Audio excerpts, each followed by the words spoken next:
Hello, everybody. So glad that you are here.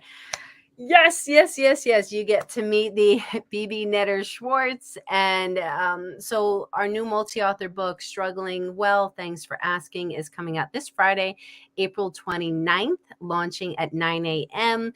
And I'm so looking forward to you meeting some of the contributors in this book because their stories are so powerful and they're real women who have these real stories to share that are going to inspire and help so many. So, BeBe, welcome to the space. Thank you, Hollis, for having me. I'm Yeah. very excited to talk about the book.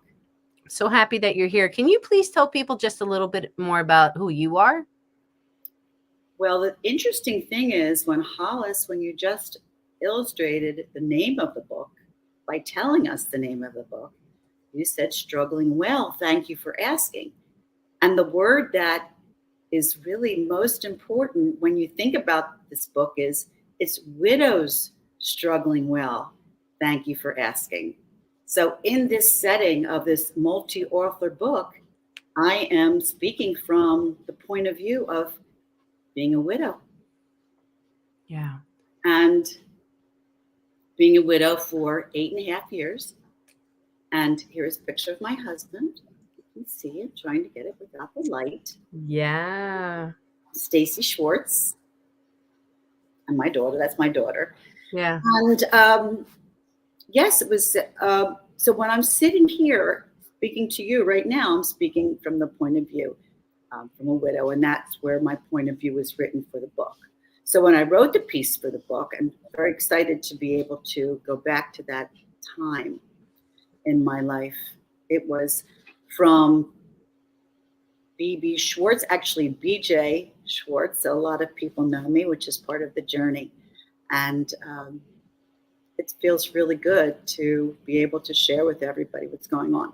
So I just want to say this one thing about the BeBe because it's important because it's part of who I am now as compared to the other two names that I was given in my life. So the real name is Barbara Joe. So when I was a little girl and growing up and in camp and in day camp, people called me Barbara Joe. That morphed into BJ. When I met my husband, I was BJ. So for the majority of my life, that's who I was. And then I began to become a practitioner of mindfulness meditation. And I felt that I had shifted so much in my consciousness. This is when I was still with Stacy, that I decided to change my name to BeBe. So I learned to just be.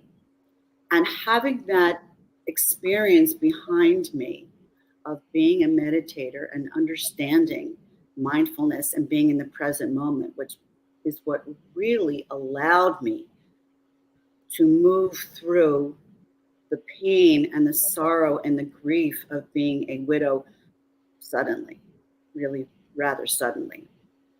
And I was married for 40 years. So if people look at this and they go, isn't that BJ Schwartz? Isn't that BJ Netter? So that's why I'm saying that. If anybody watches or listening. So that's where that comes from. And my adult life, I was a fitness instructor and I was married for 40 years when my husband passed away in September of 2013. I had been married. That was our 40th anniversary. And we just taken the most wonderful road trip. We had just purchased a new, very exciting car, and we took a summer road trip for about a month, and it was really beautiful. So to have that experience at that time was quite special. And then life does what life does. Life does what life does. I'm certainly not singled out. Yeah. We all have our 10,000 joys and 10,000 sorrows. A great support system now and back then when I first became a widow. So going forward to this day, from being married at a very young age and and being married for 40 years and now 8 years forward, I have come to a new understanding, not only about being a widow, being in this situation, but also a very deep understanding about who I am as an individual, as a woman, and having the opportunity to be a part of this very special book, Struggling Well. Thank you for asking, multi-author, to have that opportunity to go back to that place, that time where this first happened, first occurred, was the most cathartic, I don't want to say thing, but the most cathartic action I've done in the past 8 years to dispel and open up and relieve myself a lot of what was buried inside me from that time, from the first time that it happened. So when you get an opportunity to write and someone asks you to do it, the first thing you say is, well, I can't write. I don't want to. So Susan Gross, who is our widow mama, that's Hollis's mother, encouraged us and kind of cajoled us and then sort of prodded us and pushed us.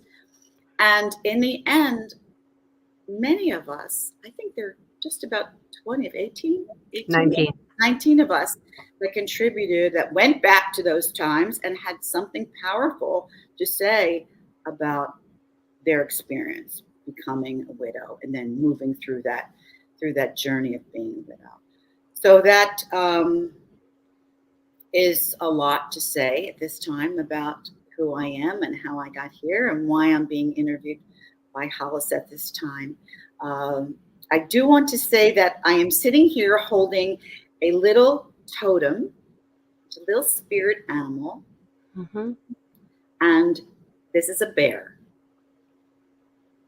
And this was given to me by my very dear friend and mentor, Roz Weiss, from Inward Bound, as a way to keep my husband close to me in a physical way.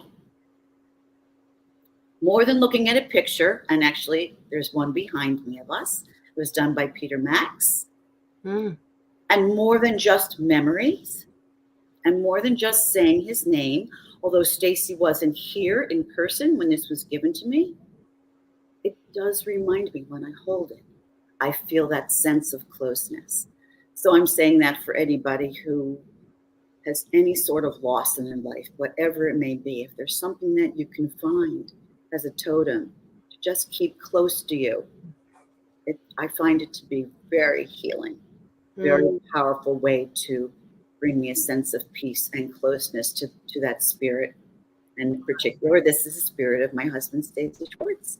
Yeah, I love that. And I think it's really important to mention, I don't know if we could dive in a little bit further about when you said this was a good opportunity to go back into this space. So I just kind of want to stress to people that that line between victim, when we go back and we dwell in that space and it doesn't feel good for long periods of time. But then the importance of the fact that you need to maybe not feel good to then break free to that other side. So if you can maybe speak to that. That's such a good thought and an interesting question, because I think had I not had this experience of writing, I don't believe that I would have this tremendous sense of peace that I have now. And to have the opportunity not to just remember and timeline what was going on and think of just the day-to-day and how I was surviving and moving forward, but to dig into the emotion that I was going through. And I say it now because with emotion now. Because there were so many feelings and emotions that were happening at that time that I had no idea were going on until I put pen to paper. And when I put pen to paper, and when it just poured out of me, And what a feeling to be able to express to myself. And then if I may add to this, Hollis, one of the pieces that I wrote about was about my children. I have two wonderful children and now two in-law children, two grandsons. And at the time, the two children were single, and I felt for them, and yet they had so much, gave me so much support and did so much for me. Was I ever able to really embrace that? No. Did I ever really thank them? No. So for me to go back to those emotions and feelings that surrounded the children was one of the pieces that I wrote about, one of the things that I said. So to tap into those deep feelings made all the difference in the writing. It's just hearing you say that is just, it's so beautiful. That's why these opportunities are so important, and not to deny yourself and not to think, well, I'm not a good writer and I can't. It's expressing and it's getting out. And I just think what I love about this book is the honesty, and you just saying that with, I mean, how could you really know at that time? You were going through a huge emotional loss. I mean, you lost your partner. So I'm sure there's like a tunnel vision, all of this kind of stuff going on, and we're human. So in that humanness, we stuff happens. Just stuff happens. So yeah, it's just so beautiful that you can connect. You could see this now on a deeper level, and your children could get a window into your world where it's like for my mom, I can see things from my perspective of losing my father, but I don't know what it's like in the sense of losing the spouse. Right. Yes. Exactly. And I lost my father really the day before I lost my husband. That's Suddenly. And they were very close, and I was very close to my dad. Yeah, I'm just thinking about that. But the opportunity. So what I want the readers to get out of this, whether you're in a situation of being a widow or just a human being on this earth who wants to understand a way to move forward and move on from any of your own experiences of loss, whatever they may be, and however they may be thrown at you. I want you to know that there is a way for you to move on. And I believe that this book will assist you in that, because we talk about how we feel and what we felt at that time. And it's almost like an instruction book, because we're telling you our story, and you may relate to that. I believe you will relate to that no matter what you're going through. So my suggestion is, if you can't write about it, think about it. Go back to that place where you're stuck. That was one of the pieces. The children's, there's another piece as well. So I don't know if we have time to talk about that or not. Yeah, so let's talk a little bit, because I like in the title, it's like, what happens when the quote unquote thrill is gone? Right, what happens when the thrill is gone? What happens to us after the thrill right. is gone? So whatever you want to say about that. Aside from the song title, my husband and I had a lot of thrills in our life, a lot of good times, a lot of fun. We spent a lot of our time free time riding motorcycles. Traveled all over in a sidecar with the children, around the country, across the country, down the country, up and back, and all over the place. On any given day, that's what we did. And we were really young when we met, and we grew up together, and there were a lot of fun, good, thrilling times. And all of a sudden, that came to a sudden end. So what do? How do you make yourself happy again? How do you find thrills? What do you do? So I wrote about that. What do you do? How to move forward to add the thrills back into your life, to find the thrills. Seek the thrills. Seek the thrills when you're ready. Find the thrills, and then include the thrills in your life and become a part of those thrills. So one of the pieces that I wrote about was what to do when you don't have that thrill. And for me, it happened because I was supported by a lot of people. And then in the piece, I talk about meeting a man very shortly after, not so long after, and how there were thrills there in meeting someone very unexpectedly, organically, and at the same time, I really wasn't ready. But I didn't know.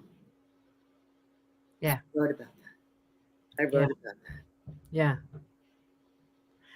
That's what the beauty of this is it's real life, and it's the ebbs and the flows, and it's just these short stories that range from a page to, I think yours is like 4 pages, something like that, and it's giving the window into somebody's world to then be able to help you to think and give you some guidance. And there's tips at the end of the book on how to make life easier, and haikus that were created by these lovely women, that give you just that emotional quick punch of their stories.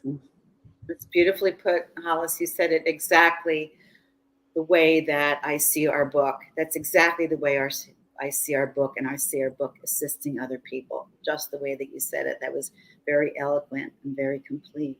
Oh, well, Yeah. thank And you. I felt so honored to be a part of this book. And I'm looking forward to reading what the other ladies had to say. And being a widow, being a W, a part of the W connection, being in this book does not mean that you just sit around all the time. Like, oh, if I say that to someone, they often feel, oh, they feel so sad for me. Right. I'm a very happy woman.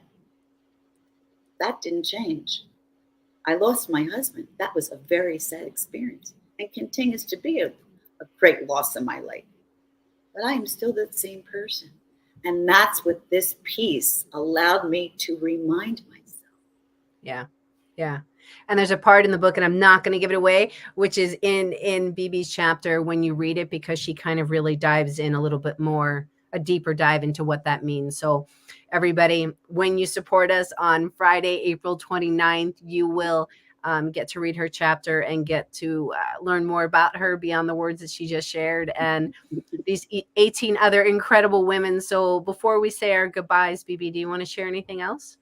I would like to say that aside from my little totem and the photograph that I showed you, that on one side of me, there's a picture of painting of my dad, who is an artist. Okay. And then on the other side is that Peter Max. So I feel very surrounded by the spirits of those, and I always feel them. And I'm so looking forward to having you, all the people that may be listening and buying the book and looking at it, to find some place within the book that really relates to you.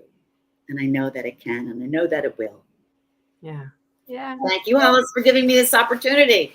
So happy that you're here, BeBe. Yay! So thank you, dear friend. So much goodness. So everybody who is here with us live, thank you so much for being here. Those catching the replay, #replay. And you do have an amazing soul. So Toby just shared that you said that you have an amazing soul, BeBe. So thank you everybody for being here. Any questions, comments, put them in the chat below, and we will be sharing all the links on Friday as we launch at 9 a.m. So much excitement, so much love, and we'll be talking. Yay. Stretch, everyone that's listening. Stretch. Love it. So good.